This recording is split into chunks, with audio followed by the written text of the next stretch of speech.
how do you feel about this, these people na parang, oh, eto na naman tayo, sabi ko na sa inyo, that's why we have Tindig Pilipinas. Do you have any about this with your organization that, we need to medyo become more active when it comes to just going after these people? I think I think as civil society, the reflection is you can do a lot, but may hangganan din yung kapangyarihan mo, di ba? You can do a lot, you can only do so much. Right, because in the end, parang our side is not the one in power, di ba? Kasi not people power. That's where we. Well, we could do that's an option too. Although I think it will tell too much. Although I think a part of me kasi believes that pag corruption yung usapan,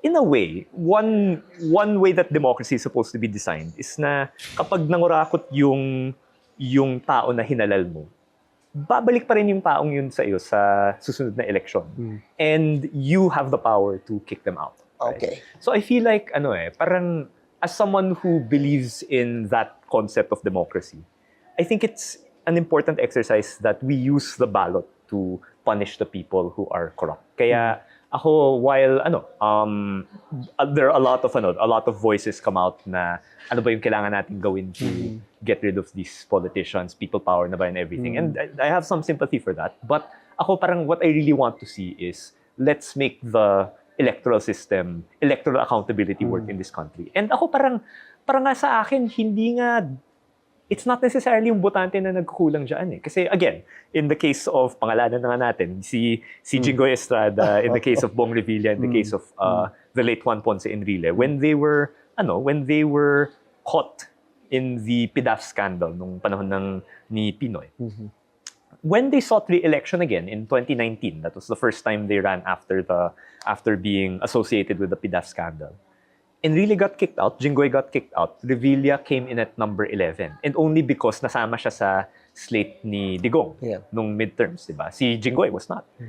Kaso bumawi yung Duterte Marcos Unity Team, sinama si Jinggoy sa 2022 slate, nakalusot number 12, diba?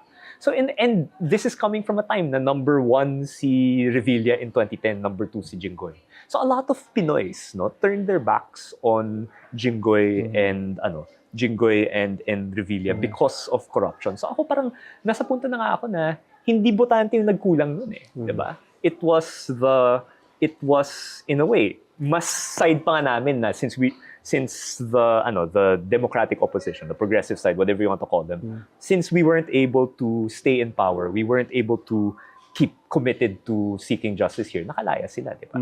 So in a way, parang yung botante alam naman nila yung corrupt tsaka hindi corrupt. It's just that once people get in power, what do we do with that, diba? Or the people who believe in good governance, parang are we doing enough to convince people that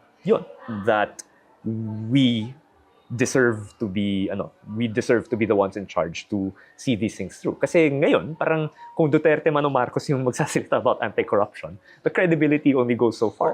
Yeah, that's correct. So yun. So I think that's so what I see, I think, is the biggest thing I think our side can do is make the case for an electoral make the electoral case for good governance and anti-corruption. And that there is an alternative to the corruption of the Marcos and the vulgarity of Duterte. Sorry, very political, right?